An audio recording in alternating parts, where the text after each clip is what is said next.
Hi hello welcome to post 360. Pushpa 2తో grand సక్సెస్ని అందుకున్నటువంటి అల్లు అర్జున్ మీకు తెలియదు ఏముంది, సూపర్ డూపర్ హిట్తో సినిమా సక్సెస్ఫుల్గా రన్ అవుతూ ఉంది. అయితే ఇప్పుడు అల్లు అర్జున్ అరెస్ట్ చేయడానికి వాళ్ళ ఇంటికి పోలీసులు రావడం జరిగింది. రీజన్ ఏంటో మీకు ఆల్రెడీ తెలుసు. గతంలో RTC cross roads Sudarshan theatre దగ్గర జరిగిన తొక్కిసలాటలో ఒక రేవతి అనే ఒక మహిళ మరణించడం జరిగింది. అదేవిధంగా ఒక బాబు అస్వస్థతకు గురై హాస్పిటల్లో చికిత్స పొందుతూ ఈ మధ్య కొద్ది కోలుకున్నట్టుగా తెలుస్తుంది. ఓవరాల్గా దానికి సంబంధించి ఎవరో కేసు పెట్టారు. దానిపైన పోలీసులు అరెస్ట్ చేయడానికి వచ్చారు అల్లు అర్జున్ గారిని. సహకరిస్తామని చెప్తూ అల్లు అర్జున్ తను పోలీసుల వెంట వెళ్ళటం జరిగింది. అదంతా ఒక వీడియో చేసి మన సోషల్ మీడియాలో పెట్టడం జరిగింది. ఆ వీడియోని మీకు అందిస్తూ ఉన్నాను, చూడండి.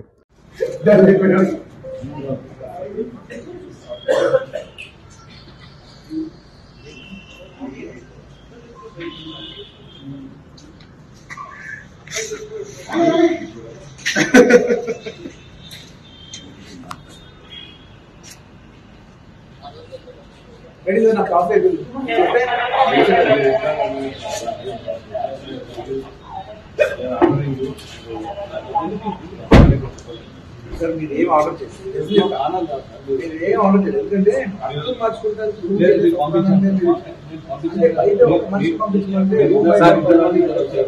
సార్ నాకు తీసుకెళ్తాం తప్పలేదు, వెహికల్ తప్పలేదు, దాంట్లో తప్పలేదు. ఈ బెడ్రూమ్ బయటకు వచ్చి బెడ్రూమ్ నుంచి వెళ్ళిపోతాం, స్కూల్ నుంచి చేశారు. అది ఇది మీకు తప్పకుండా నేను చెప్తున్నా, ఇది మంచి విషయం కాదు.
ఇంకా ఏ క్రెడిట్ వచ్చినా రాని నా చేతిలో ఉండాలి.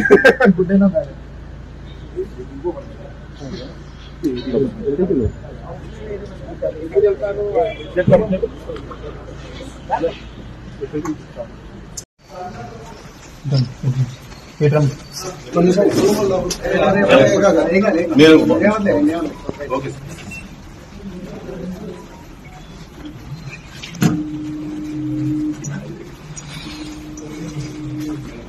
చూసారు కదా, తప్పు ఎవరు చేసినా తప్పే. ప్రాణం విలువ ఎవరూ లెక్కగట్టలేనిది, అది తిరిగి రాదు. కానీ మనుషులు జాగ్రత్తగా ఉండటం అనేది కూడా చాలా ఇంపార్టెంట్. ఇప్పుడు అందుట్లో అల్లు అర్జున్ గారు చేసింది ఏం లేదు, అక్కడికి వెళ్ళడం మాత్రమే చేశారు. బట్ అక్కడ జరిగినటువంటి అనేక సిచ్యువేషన్స్కి ఆయన్ని బాధితుడిని చేస్తూ అరెస్ట్ చేస్తూ ఉన్నారు. చూద్దాం ఏమవుతుందో, ఈ కేసు ఎటువైపు వెళ్తుందో, ఏం తిరుగుతుందో, ఎలా అవుతుందో అనేది. Thank you for watching this video. Murali signing off. Thank you so much.